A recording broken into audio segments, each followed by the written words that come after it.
మా party social media morphing factory ఏదైతే ఉన్నదో అది మూతేసేటువంటి రోజులు దగ్గరలోనే ఉన్నాయని అనిపిస్తా ఉన్నది. సరే, ఎందుకంటున్నాడు సీమరాజా ఈ మాట ఏందని మీరు అనుకోవచ్చు. ఎందుకంటే మనం గతంలో ఎన్నో రకాలైనటువంటి మార్ఫింగ్లు చేసినాం, ఎన్నో రకాలైనటువంటి విచిత్రంగానూ కూడా వీడియోలు చేసినాం, మార్ఫింగ్లు చేసినాం, నమ్మగలిగినాం రాష్ట్రంలో ఉండేటువంటి ప్రజానికాన్ని. అంతెందుకు, సినాయన గొడ్డలకి వేసే సినాయన గొడ్డలేటే తీసుకోండి, నారాసుర రక్త చరిత్ర అని పెద్ద హెడ్డింగ్ వేసి చంద్రబాబు నాయుడు గారి చేతిలో కత్తి పెడితే రాష్ట్రంలో ఉండేటువంటి ప్రజానికం అందరూ నమ్మి మనకు 151 స్థానాలు వచ్చినాయి.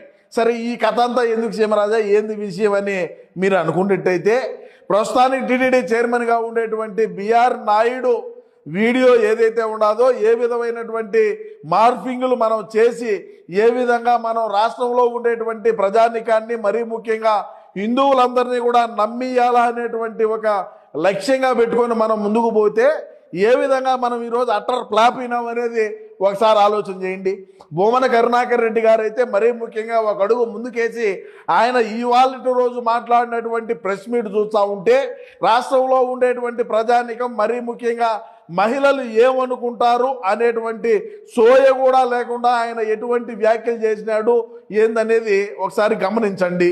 అదేవిధంగా మనం చూసుకున్నట్టయితే ఎవరైతే ఆ వీడియోలో ఆ ఫోటోల్లో ఉండేటువంటి మహిళ ఇందులేఖ అనేటువంటి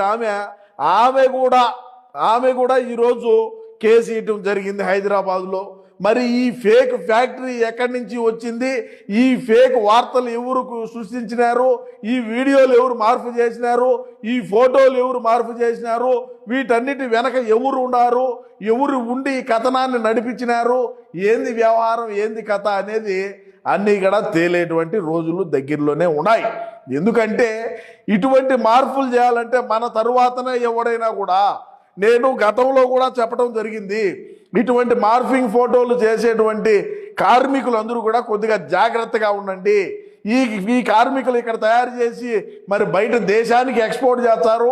ఆ దేశాల్లో ఉండేటువంటి వాళ్ళకు ఎవడో ఏంది దుబాయ్లో ఉంటాడు, సరే బాంబులు వేస్తున్నారు, సరే యుద్ధాలు జరుగుతాయి, వాడికి భయం కూడా లేకుండా ఈ యొక్క వీడియోలను అక్కడి నుంచి రిలీజ్ చేయటం, ఆ తర్వాత డిలీట్ చేయటం, మనోడే పెద్దోడే పెట్టినాడే ఇంక మందేందిలే అని చెప్పి కింద ఉండేటువంటి కార్మికులందరూ కూడా ఆ వీడియోని సర్క్యులేట్ చేయటం, ఆ సర్క్యులేట్ చేసిన తర్వాత వాటిని ఆయన బిఆర్ నాయుడు మళ్ళా కింద తిరుమలలో మాట్లాడకూడదు కదా ఇటువంటి వ్యాఖ్యలన్నీ మళ్ళా కిందికి వచ్చి తిరుపతిలో ఒక ప్రెస్ మీట్ పెట్టడం. నిన్న ఖచ్చితంగా నేను ఎవరైతే దీన్ని వెనకున్నారో వాళ్ళందరినీ కూడా